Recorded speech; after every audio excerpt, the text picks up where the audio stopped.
Hey everyone, it's Gary here from Echidna Sewing, and today I'm going to be taking a look at the Juki TL series straight stitch sewing machines.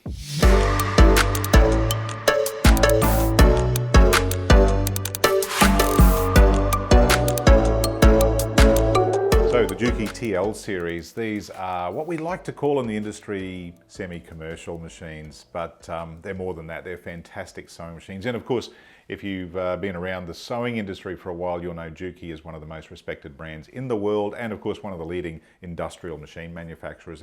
And you can tell when you look at the Juki TL series machines that that industrial pedigree is there. So today's video is going to show you the two different models that we have here at Echidna, and what the differences are, and just why you might be interested in owning one of these guys here. So I'm sitting in front of the Juki TL-2010Q, and it's a very utilitarian looking machine. It's designed to do a job. It's a great machine for quilters, for dressmakers, for alteration specialists, and we sell tons of these machines to people who really do take their sewing very, very seriously. So as I said, there's two models. There's the 210Q, and there's also the one at the back here, which is the 2200QVP. Now, in essence, they're the same machine. So this video is going to, while I'm using the 2010Q, or the 210Q, it's the same machine as the 2200, so I'm going to explain to you right now what the differences are. And there's not a lot of difference. The color, a little bit of a difference in the color there. It's got a bit of a blue tone and accent to it. The machines are identical size-wise. They have the same stitching mechanisms, the same threading systems, the same reverse. Everything's the same. But the 2200 does come with a few extra feet, so I'm just going to point them out right now. 2200 comes with the 1/4 inch foot. It comes with the open toe quilting foot as standard. It also comes with the quilting guide. So those guys are standard with the 2200. They do not come standard with the 2010. So we'll move those out the way and I'll show you what does come standard with the 2010 machine. So let's grab the bag of goodies here. First thing to look at, we've got two different quilting or free motion feet, and two different sizes, a 1/4 inch, and I'm pretty sure the other one, if I have a look at my 1/4 inch and a 1/5 quilting foot. So I'm not a quilter, but I'm sure 1/5 makes sense to someone.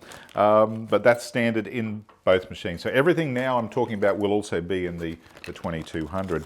It does come with a compensating foot or an edge sewing foot, and we've got videos on all these feet too, so you can see more about each different foot on the various videos we have, so I won't get too much into that. It does come with the quite a beautiful even feed foot, or a walking foot for those of you who use that terminology, and that's standard in the pack. A zipper foot is standard, of course a screwdriver and a little oil bottle, another little screwdriver for easy access to the screws on the needle plate for when you're cleaning your machine, a pack of needles, we'll talk about needles very soon, a cleaning brush, a spool cap holder. I think there's 6 bobbins in here. I've taken a couple out already, so we'll get those out. Oh, there is also a rolled hem foot, which is standard there, and a little cleaning brush. So that's what comes standard in the little pack of accessories with the machine. And again, we'll talk about some of the optional feet that are available too. So I don't need any of these at the moment. I'm going to pop them back in there.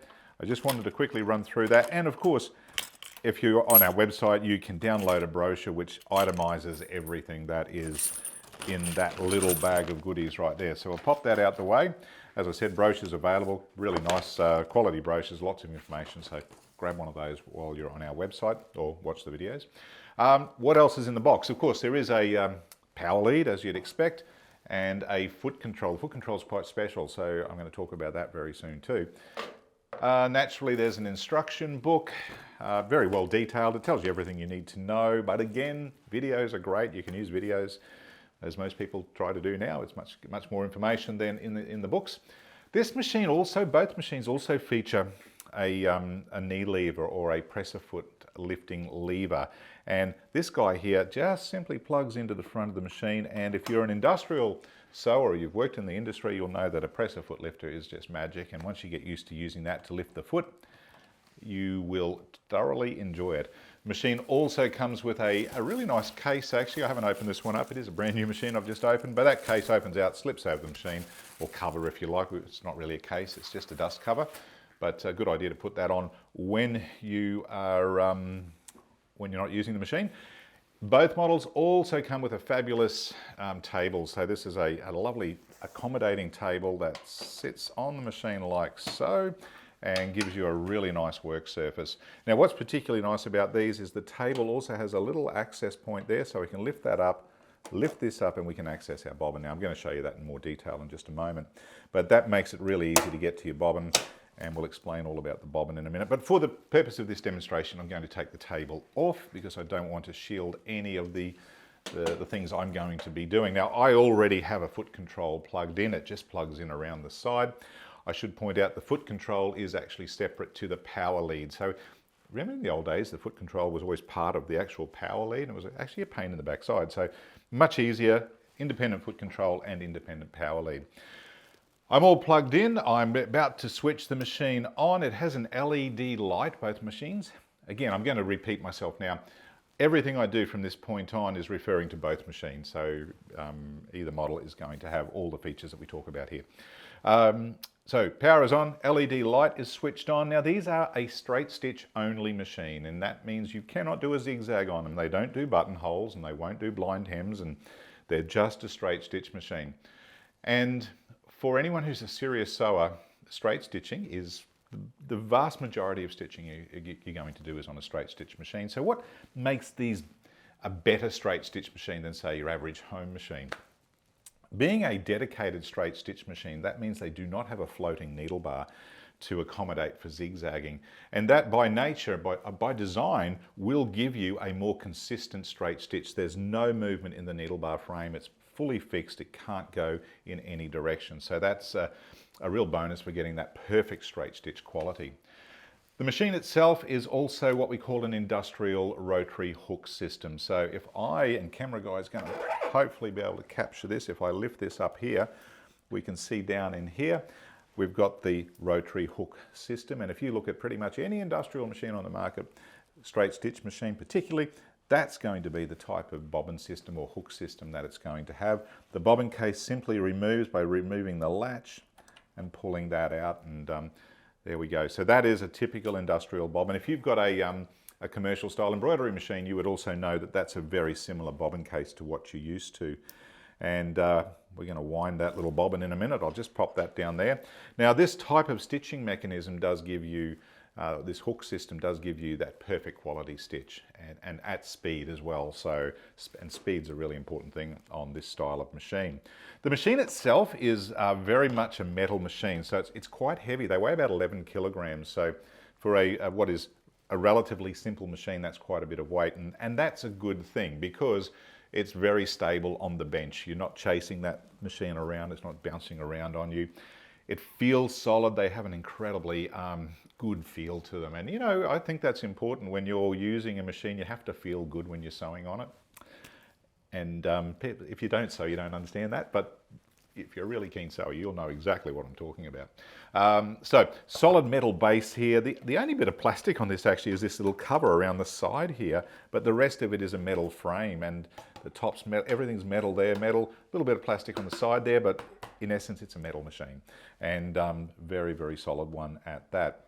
Looking around at the rest of the machine, we've got our tension device here, we've got our take-up lever, we've got all our threading path through here, which we're going to have a good look at in a minute. Coming across, you've got your bobbin winding unit on the top. We'll wind a bobbin in just a moment, so you'll see how easy that is. We've got our stitch length dial. So there's no computerization on this machine. Now, it is an electronic machine, but it's not a computerized machine. And it's a very, very basic kind of machine. There's very little to learn on it. So stitch length control, we've got a needle up down button. We have got our scissor button here for trimming the thread, but we can also use the foot control to force the machine to trim. So I'll show you that in a wee while. We've got a speed slide control here, and that's pretty handy too, because you cannot, wherever you set that, no matter how hard you push the foot pedal, it will only go to the speed that you've sort of maxed it out to or capped it at. reverse lever just here, and we've got a feed drop or a feed drop mechanism here. One thing I do notice on this machine is that everything's very positive. Like to turn that feed drop on, you feel it. Like it's not a flimsy thing. It's really, really solid. And as I said, we also have our knee lever that we now currently have plugged in, and you'll see when I push that to the right, the presser foot lifts. And that means I don't need to reach for the presser foot lift lever at the back of the machine, which is kind of cool. The machine has some like suction cap rubbers on the bottom, quite big sturdy rubbers, so it does kind of grip the table pretty well, and that also helps it and prevents it from moving around. The thread stand, it does accommodate the large spools of thread, so we just lift that up. Always make sure that these little guys here are directly above the spools. That's very important. And that's it, perfectly above the spools. If you do that, you're going to have a problem, and your thread's not going to come off the spool evenly, and you'll get bad stitchings, possibly even break a thread. So always make sure that's set. And there's like a little indent position. You'll feel it when it's in place. There it is, it's all good now. And I've got two different spools of thread here. I've got a spool of Resant, and I've got a spool of heavy-duty Ceraphil thread here. This is quite a thick thread. It's around about a 70 tex thread, so that's quite thick compared to, say, the Resant, which is about 24 tex, I think. So it's much heavier. That's what you might use for bag making, or if you're doing some home upholstering or something. That thread's really cool, and we'll stitch on that in a little while as well. So first things first, let's have a look at how we wind a bobbin. I have my bobbin case out of the machine, and I have the metal bobbin. There's 6 come with it, I think. And it's a metal bobbin. It has a little tiny sort of notch on it. Camera guy hopefully has got that there. And there's a little notch on the bobbin winder that engages that when it's on the machine. And you can wind the bobbin without the machine running, of course, and I'm going to show you that right now. But I'm going to wind some of this pink thread on, which is just a standard Resant thread. So in order to wind the bobbin, we're just going to take this thread up through the little guide at the top here, and I'm just going to twist that. Now, so we take the thread from the back of the machine to the front through the top hole on this little bobbin tension spring here, and I just usually twist the thread and just pop that through. Now, I'm going to use a pair of tweezers here today, just so I don't get my hands in the way. You won't need tweezers when you're threading this machine at home. And camera guy's always going mad at me because my hands are in the way of the best shots. So I'll just pull that through. Now, what we do now is we just take that thread around that little tension device there and give it a bit of a pull and make sure that it's in the tension. So it goes around from the right, around to the left, and then back across here. Now I'll cut that off, and the easiest way to wind a bobbin so it doesn't get all tangled, so all we need to do is take that end of thread and just pop it through the little slot on the bobbin, pull that through, and then pop the bobbin up on here, and just rotate it till you feel the bobbin just slots into place. There it is. At that point, push the little lever across. So we have it all set now. I've engaged it. I'm just going to run a few stitches here. After I've done a few stitches, just stop there, trim off that bit of thread that you're holding, and then we can continue. Now I do recommend, you don't need to run too fast. I'm just hitting my foot control now. If you really do thread the machine at full speed, you're more prone to getting your bobbin not winding correctly. If we want to completely fill the bobbin, just keep winding it until it disengages. But if you're only needing a little bit of thread, just stop when you feel you've got enough thread. There's no point winding a whole bobbin if you're only going to use a couple of meters of thread. Once you've finished, you've got enough thread on there. If it hasn't already disengaged, just pop that lever back and we can take that bobbin off now, and I can trim that away. So my bobbin is wound with enough thread to do what we're about to do. So let's load the bobbin. Let's have a look at how that goes. So again, this is what we call a rotary hook and bobbin case system. And we've got a latch on the bobbin case right there. It's a good idea to hold that latch. If you take it all the way out, it does tend to lock the bobbin in place. So we don't want to do that. I'm just going to hold the latch there so it's kind of halfway out. My bobbin will drop in spinning, as you're looking at it this way, spinning clockwise. So we just pop that in there. The bobbin is spinning clockwise. The thread will now simply slot into there and under the little spring just here. Hopefully camera guy can actually see that thread. I'll try and get it in the right spot, but the thread is now coming out under the little spring. Very simple system, Very easy to maneuver and thread. Now, in order to pop the bobbin into the machine, I usually leave about 5 or 6 inches of tail length there. We can now lift this little guy here so you can access the bobbin directly from the side. Best way to do this, if you hold the latch out now, it will actually lock the bobbin in for you so the bobbin will not fall out while you're putting it in. And you've just got to find the little spindle under there. It goes in only one way, and once you're in place, close the little latch and you are good to go. Do make sure that is inserted all the way though, because if it isn't and you start sewing, you could damage your bobbin case, break a needle, and that's never any fun. So you don't want to do that. Make sure it's engaged all the way. You'll actually feel the little tiny spindle almost sticking out the end of that little latch area there. So that bobbin is now loaded. I'm just going to tuck that bit of bobbin thread under there, close this back up, and we're now ready to thread the machine. So I'm going to use the same thread that I just wound the bobbin with. I do not need it to be running through the bobbin winding guide now, so I'm just going to take that back out by releasing that. Again, a little tip, I always just twist my thread around so I've got a nice clean little end there. Now this is a pre-tensioning device, and you'll notice there's 3 slots on there. One of the reasons for this is to help remove twists and make thread more stable in the delivery to the machine. I generally only go through 2 slots, so I wrap it around so we've got this kind of curved area here. But if you've got a really unstable thread or a twisty thread, or it's just not playing the game correctly, you could put it through all 3 holes.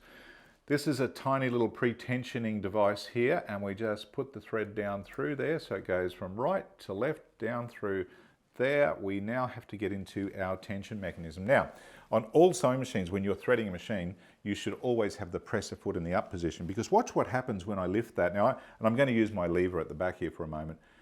You might see that as I do, this little cap moves, and that's called a tension release mechanism. And so when the foot is up, the tension is released, and that means we can get the thread into the tension discs nice and easily. And imagine if it wasn't up and we were trying to thread the machine. The thread will sit on the outside of the tension, and it's not in the tension. So if you did that, threaded the machine and started sewing, you'd get a big bird's nest of thread straight away because there's no tension on the thread. So again, press a foot up, thread it through the tension, then pick up the take-up spring. So we've gone around, picked up the take-up spring, and then under the little guide there, and then into this guide, up into the take-up lever. Make sure you slot it into there from right side to left, back down through this little guide here again, into this guide, and there's a guide just on the needle bar. And now we're ready to look at the automatic needle threader. Okay, so threading the needle on this guy, pretty simple if you follow these simple instructions. The first thing you must do is you must make sure that your needle is in the correct up position. If it's not, the easiest way to do that is to hold the thread, hit the needle up down button once or twice, just to make sure that the needle has stopped in the perfect up position. When it's up, the take-up lever should also be at the top position. And as long as it's in that position, it's going to thread really easily. So I'm going to show you how this works. The needle threader, it's on the front of the machine here, not the side like you might know on a lot of home machines. So we actually pull it down from the front. And this machine threads from left to right. So it's like any industrial machine, that's pretty much how they thread, left to right, not front to back. So it's a wee bit different to home machines. So all we have to do is pull the lever down, making sure that little guide I talked about picks up the thread at the top just there. And as it happens, move your thread to the left, keep engaging the needle threader, and we've just got to hook the thread under this little guide here. I'll point to that right there. And then the thread comes over and into this little slot just here. And we just hold the thread there. I'm using my tweezers to show you where it is. And we just gently hold that relatively taut and let go of the needle threader. As we let go of the needle threader, it comes back up. At the same time, you can let go of this thread and it pulls a loop through the needle eye. So no doubt you could sit and rewind this a few times to see how that works if you didn't get it the first time. I'll then just trim away that excess thread that I've managed to get myself all tangled up with there. Pull that thread through and the needle is now threaded. So it's pretty simple, and yeah, it's one of those things. Once you get it, you get it. It works nice and easily every time. Now, Our bobbin thread is still under the needle plate, so the easiest way to pull the bobbin thread up and draw it up through the needle plate is just hold the needle thread, hit the needle up down button twice, and it will pull the bobbin thread up to the top of the machine. So there's my needle thread, there's my bobbin thread. I'm going to lift my foot with my knee lever, put both threads out under the back of the foot, and there is a cutter up here, and I can cut them off. And I've now got my needle and bobbin thread sitting out under the foot, ready to sew. Okay, so we're threaded. There's not too many other settings to talk about other than obviously the stitch length of the machine.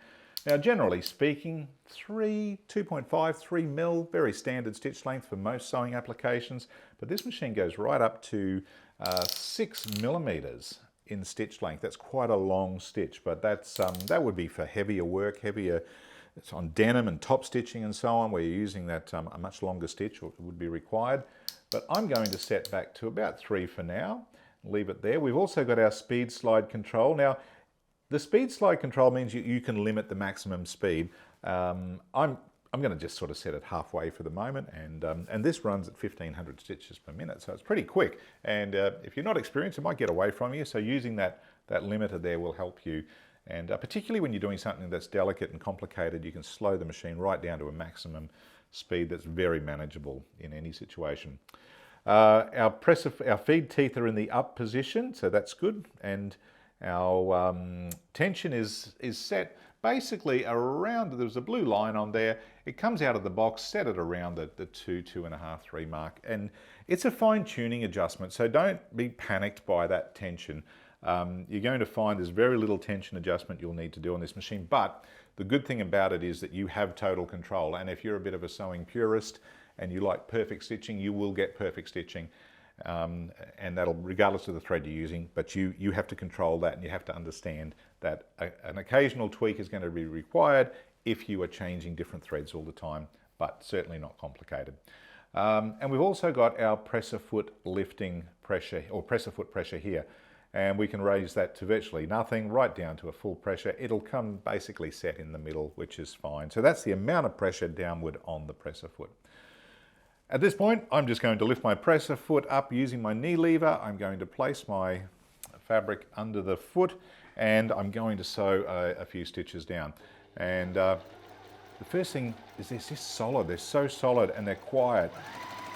They just feel amazing. Now, when I get to the end of my seam, and you'll notice that the needle has stopped down. If I want the needle to lift, I just simply push that needle lift button and it will come up for me. But often you're going to be pivoting, so we'll just turn that foot around and I'll come down another seam here. So imagine we're sewing down, I want to stop with the needle down and pivot around and turn a corner. All I've got to do is when I get to the point that I want to stop, needle is down, use my knee lever, lift my fabric and continue on. If I need to do a reverse or a back tack, all I need to do is hit the reverse lever. It's a nice positive engagement.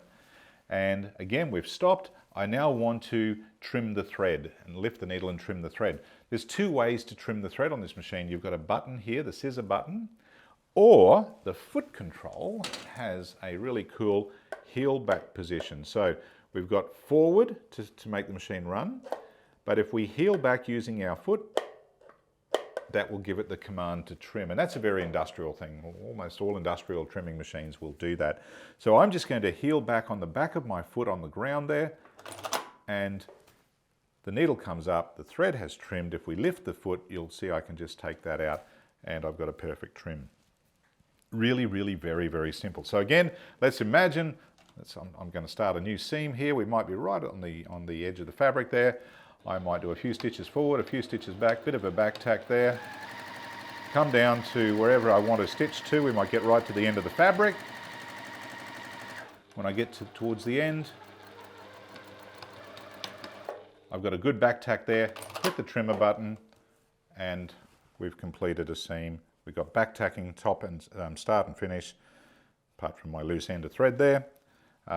A very, very neat seam stitch, very quick. And that was at half speed. Now I'm going to run it at full speed now, so watch this. I've just hit my speed slide control up there, and let's go.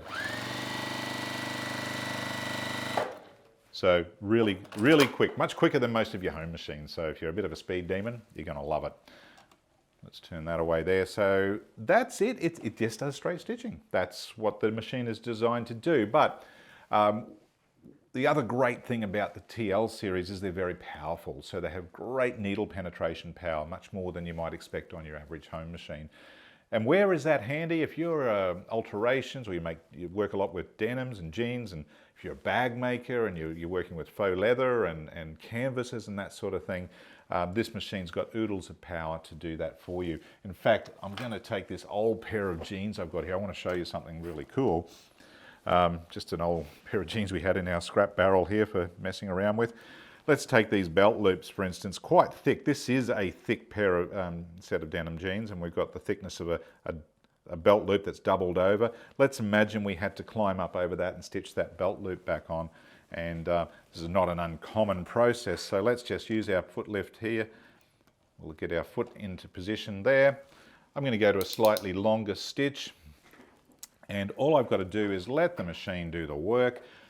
Now, this is where you might slow it down, because if you're not haven't got great coordination with your hand and your foot, slowing it down means it can't get away from you. So all we're going to do here is, whoops, hit the heel back position then, I didn't mean to do that. All I've got to do is get it under the foot, but let the machine do the work. Look at that. I didn't have to feed that through, and that has gone straight through, like a hot knife through butter, through that quite thick piece of denim. Now that's great on the hem of a pair of jeans or anywhere you've got thickness. And I've got to say, I haven't put a new needle in this. That was just the standard needle that came in the box, which I think is a size 90-14. So, and probably just a universal needle. So that means that if you're doing heavy work, just put the right needle in. It's going to be great. It's going to handle it. The other great thing is these take a standard domestic needle. So that's the HAX1 needle. So you've got the flat back needle. There's only one way it can go in the machine. You can't put it in incorrectly.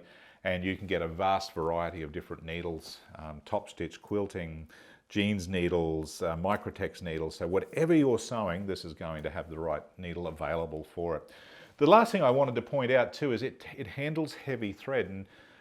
And we get a lot of people who buy home machines with the intention to sew heavy thread, top stitching threads, and threads to upholstery type threads. And in the main, once you go too heavy, most home machines don't handle it very well at all, because the thread's just too thick for the stitching mechanism. So I have a spool of Ceraphil there, which I think is about a Tex 70 thread. It's quite a heavy thread, and I can't break it in my hands. I'll cut my fingers before I'll break it. So let's just quickly have a look at how it handles that. So we'll get to see how the machine threads again. So I'm just going to trim that thread back there. Little tip on all machines: when you're removing thread from the machine, never pull it backwards through the machine. Always pull thread through the machine this way. And I'm not big on winding thread back on the spool, because you do take the twist out of the thread and it does lose some of its characteristics there. So we're going to take this Ceraphil thread, which is a very, very tough thread, and we're going to thread that through the machine. So again, the threading process is simply, and you can see the thickness of that compared to the Resant. It's much, much thicker. And we come through there, through the little pre-tension, across the top and down. Presser foot is in the up position. Hook up into the check spring, into the take-up lever, back into there, into this guide, into this guide. Now remember what I said, we pull it down, engage there. Always put the foot down, it's much easier, you've got more room then. So we pull that down, engage, hook the thread up under that little guide there, pull it over there, pull it and let it go, and there you've got your needle threaded. Nice and simple. Now, I've already wound a bobbin with some of the red thread, so I cheated before. Didn't want to have to wind that again, wasn't necessary. We take the bobbin case out. You won't be able to pull the bobbin out while the latch is fully open, so just drop the latch a little bit and the bobbin will come out. Whoops, and you can just drop it out actually. There we go. So, loading the bobbin, again, from the underside, it spins clockwise. Hook it through there, into the little guide. Now, I did mention holding the latch out. As you get good at this, you can just, and you're not going to drop the bobbin, you can just hold the latch a little bit and let the latch go. And once you've got it in there, I like to actually push it in and hear it click. If I hear it click, I know it's in properly. So that's just a little tip that I've suggested for a long time. Leave the bobbin thread sitting in there. Hit the needle up down button twice. That draws the bobbin thread. And we'll just lift that foot, take the thread out the back. Now again, if you want to, you can use the little cutter up on the side here to cut both those tails off, so we've got a consistent length there. And that's a much heavier thread on a size 14 needle, so it will handle it, but if I was using that thread normally, I'd probably go to a size 16 needle at the very least. So let's have another look at stitching that thread, and we'll go to a slightly longer stitch length there to accommodate it.